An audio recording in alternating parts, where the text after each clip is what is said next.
Now, yeah. Thanks. So yeah, my name is Tiger. I work for the Catalyst team, full stack developer. Yeah, so I'm gonna talk about the way I live now. My talk will be have two sessions. The first section will be about a one-year update on my Kondoism, and secondly, my plan to retire at 40. For the one that doesn't know, I actually gave a talk 1 year ago exactly on January 2019 about Kondoism here in this office.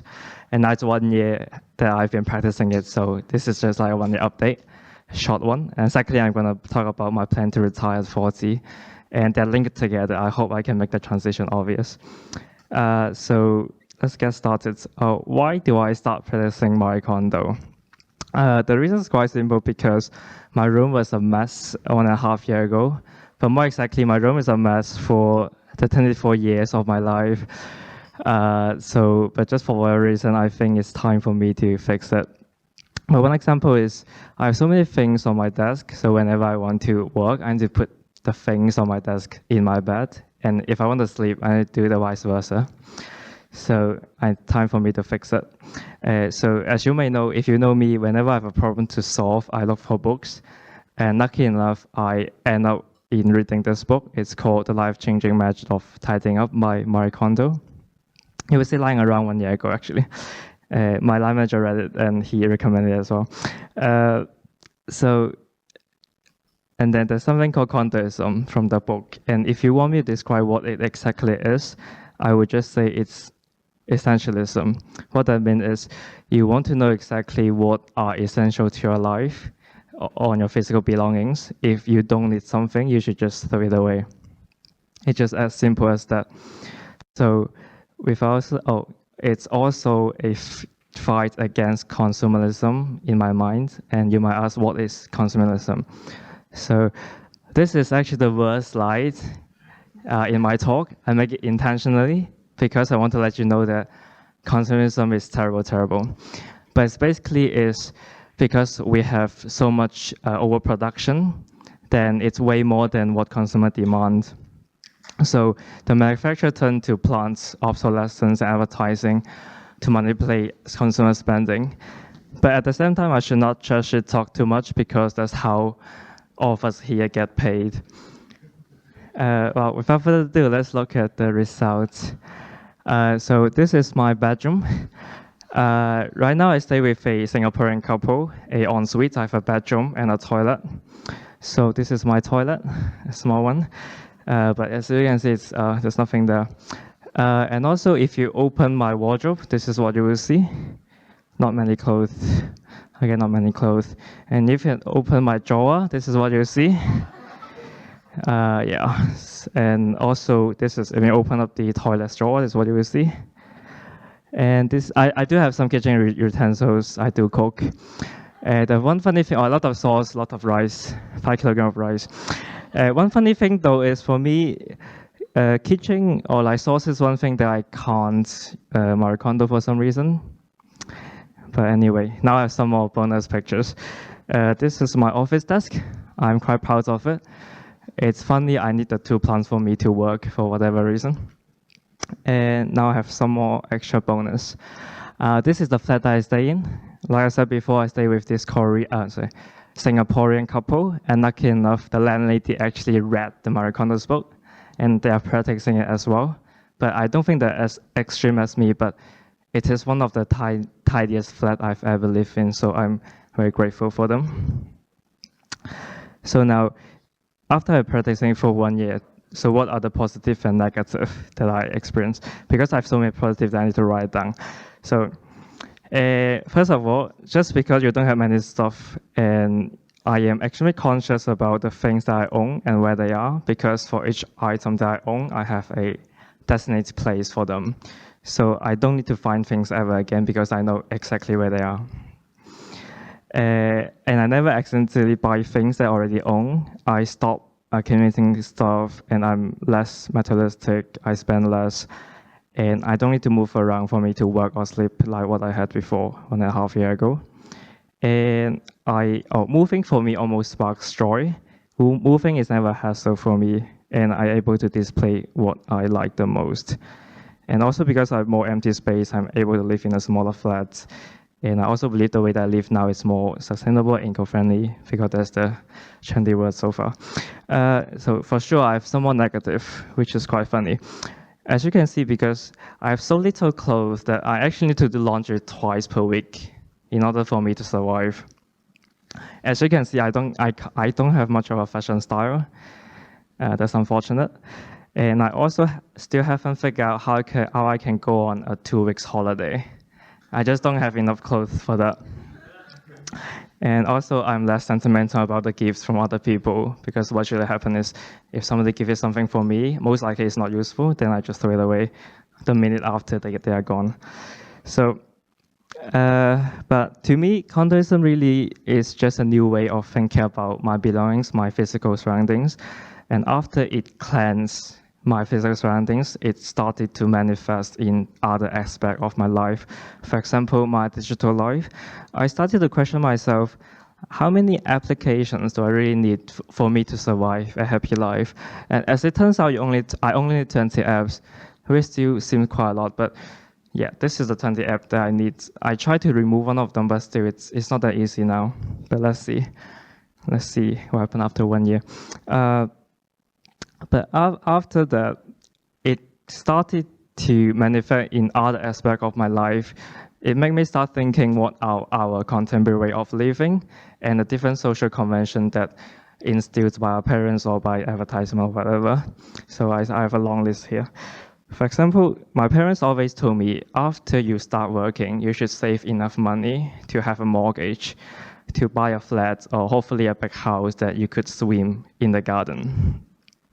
And they're also telling me, oh, renting is stealing money away. And the advertisement are telling us, oh, you should upgrade your phones every year. And right now it seems like Netflix and Spotify is probably the only way of entertainment that most of us has. And because of the Cambridge Analytics scandal last year, for whatever reason, we feel like the advertisement that manipulate politics are so important. But to me, I think all the advertisement that manipulate our consumer spending or manipulate or instill us the idea of consumerism are way more impactful to our life. But anyway, this is just my rant. One thing I started noticing is the way of working, or the way that we start working, it's quite interesting as well, because usually all of us need to work 5 days a week until the age of 60 or 55. And 5 days a week is normal. Once you start working, my life basically become work for 5 days a week for the year, and then each year you go on to exotic places for holiday. And how much you have change how far I can go or how exotic that place it is. And then continue doing this for 40 years, then you can retire. And but don't get me wrong here. What depressed me is not the fact that I don't like my job. I love my job. I enjoy my job very much. But what depressed me is the next 40 years of my life are basically will be the same. 5 days a week, work a lot, and then 2 holidays per year. But that's the part that depressed me. So I try to look for alternative to see if there's a different way of life or there's a different way of living that we can choose. So now I started to look at if any way we can retire earlier. So yeah, now this is our second session of my talk. My plan to retire at 40. Just FYI, I am 24 years old now, so I have 16 to play with until 40 years old. So, but let me first tell you about what I mean by retirement. To me, retirement doesn't mean that, oh, you stop working and then you just go on holiday, travel around the world until you die. No, that's not what I mean by retirement. But if you have money, you can do that for sure. If you choose to, if that's what you enjoy, yeah. But to me, retirement means financial independence, and what financial independence means is you have enough passive income to support your lifestyle. So, what is exactly passive income? So passive income is really not anything new. This is how aristocrats and upper class has been living for millenniums or hundreds of years. So as you can imagine, in the very beginning, we have landlords who, if you farm on it, then they could take a certain percentage of your crop, your harvest. That's how they live on. And more recently, we have a lot of landlords, we have a lot of Westminster, and we have other upper classes. If you have lots of rental places, then they can live off rent, right? It's unfortunate that I can't show a clip here, but this is the way upper class people live. But however, one thing that's quite interesting right now in 21st century is that because consumerism push prices to extremely low, like the cost of surviving is very, very low, and also because of technology, the access to financial services are extremely cheap and easy. So right now, I believe even middle class or even lower middle class can have this style of financial independence, but depend on your lifestyle. So now, there's something called a 4% rule. This is the way that I choose to become financial independent. But what it really means, in other words, is if you have a saving that is 25 times your yearly expenses, then you will be able to live with that saving for the rest of your life. So how does that work? I have an example here. For example, if I have a yearly expenses of 20K, right, that's 1,600 per month, which you could live with that in London, believe it or not. If you have 25 times expenses, that would mean you would want to have 500K. And if you assume a 5% investment return, then you will have 5 to 5K, right? If you only use a 4%, that's why it's called 4% rule, which is the 20K of the 500K. Then if you subtract that from the 5 to 5K, then you have 505K left. So as you can see, if next year you get another 5% investment return, that's how you can live off it until you die, or yeah. So this is how I choose to achieve it. So now I'm gonna tell my exact plan. It's rather simple. There's 3 steps. First thing, I want to be able to avoid lifestyle inflation, and then I want to save, aka invest 50%. And whenever I say save, it's invest. To me, it's the same thing. And then lastly, I want to have a 5% average return somehow. So now, let's see, first thing, how to avoid lifestyle inflation, and what do I really mean by lifestyle inflation? Lifestyle inflation, it's really just because for most of the people, our expenses usually increase with income. So no matter how much income we have, we always spend more money, right? That's how the usual way of living. But I want to avoid that, so that, because as I tell you, you need to have a saving which is 25 times expenses. So the one more extra pound that you spend, you need 25 pounds in the future, to support your lifestyle.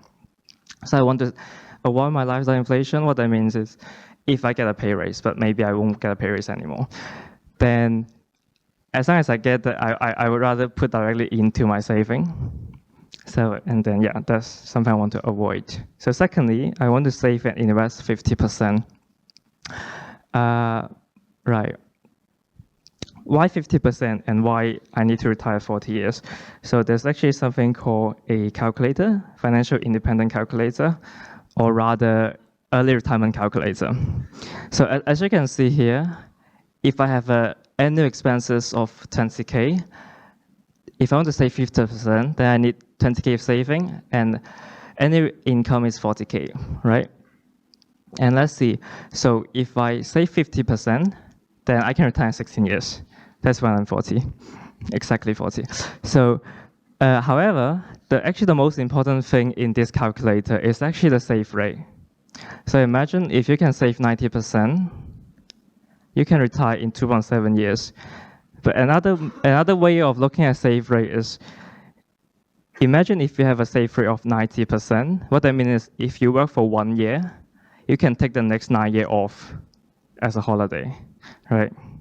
If you have a saving rate of 50%, what that also means, if you work for 1 year, then you can take the next year off because you already have enough money to support your next year. But we can move to the other spectrum. Interestingly, for average British or yeah, whatever. Uh, we they only save 2%. Then what that means is you can retire in 85 years, which is quite a long time. But anyway, so let's go back to let's go back here. It's also unfortunate I can't show you this. But what I have a breakdown here though. So this is an investment banker who has 2.5 million income. And I want you to ask yourself, how much do you really need in order to survive? Like how high a salary you want in order for you to retire? And then this is his expenses. So he said the taxman take half upfront, so that's 1.25 million after tax, 300K mortgage, 150K for parents' gift, 150K car, 75K restaurant, 50K clothes. But eventually, it's actually done quite well. He has 400K saving. That's a saving rate of 32%. If you plug in the calculator, that he needs 26.6 years until financial independence. So based on the saving rate number alone, maybe I'm just illusional. I believe I'm richer than someone who has a 2.5 million income, right? Because it would take me less for me to get financial independence. So that's why saving rates are rather important. So now let's go back to a saving rate. How can I actually save 50%, or how can I only spend 50% of my money? It's because I've wardrobe with nothing. And also, because of Kondoism, I spend less, then I get more savings. That's why Kondoism is an important part of my journey. But anyway, lastly, I need to get a 5% average return. Why investing is important is because, if you want to have 500K and if you only save 20K per year, that's my example. I need 25 years until financial independence, until I get the 500K. But because I have the 5% investment return, it cut down from 25 years to 16 years. That's like a 10 years of working, which is quite a lot. So now I need to find a way to get this 5% average annual return. As I told you before, whenever I want to solve a problem, I go back to look for books. And as it turns out, this book I ended with, it's called Intelligent Investor. It's written by Benjamin Graham, who is the teacher of Warren Buffett. For the one who doesn't know, Warren Buffett is the most successful investor on the planet. And Benjamin Graham is a teacher of him, so I'm sure his teacher has something good to say. But essentially, my takeaway from the book is there's something called passive investment in index fund. I'm not gonna talk in detail what that exactly is because I don't have much time. But what I can tell is it's a way of investing that beats 50% of the people and only take less than 5 years to execute. As it sounds too good to be true, it's actually very good and it's also true. The funny part is most of us here are already doing it because of pension fund. Because that's exactly how pension fund works. As you know, if you know or might not know, pension fund actually invest in index fund as well. So congratulations. And so let me explain what does that mean. Like why does it beat 50% of the people? And let me explain that last part first. So who here actually spend more than 5 minutes per year to look at your pensions, right? No one even care about their pensions, right?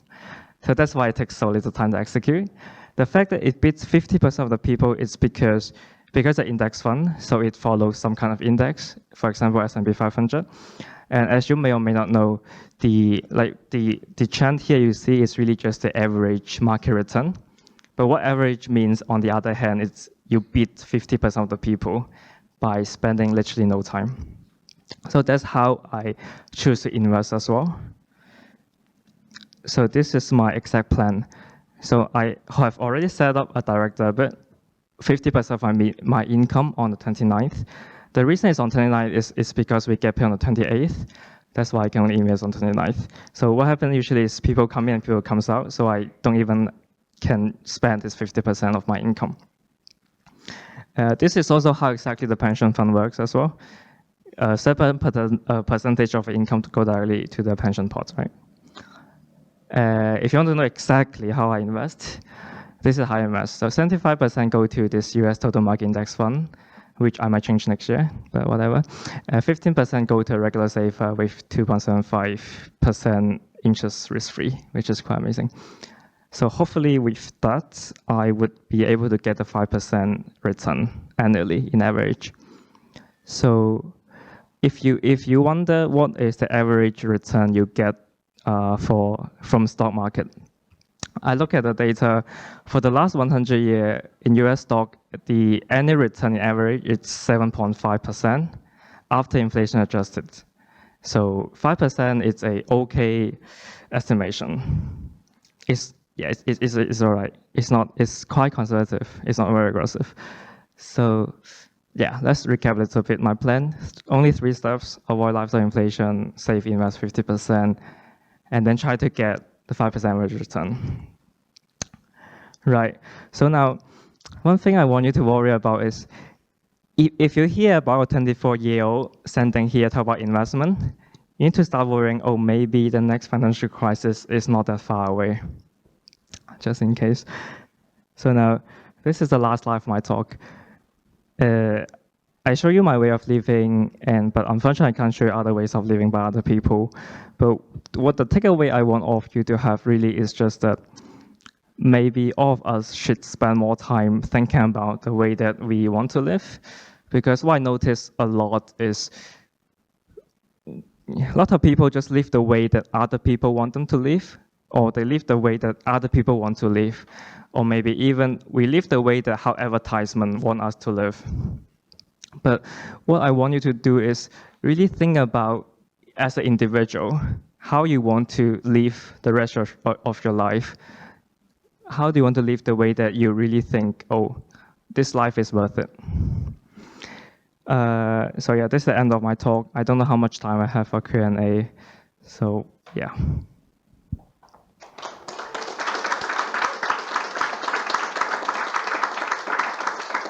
Well, I assume I have no time, so yeah. You can ask me after the talk, and you can ask me for anything, really, even meaning of life. So okay.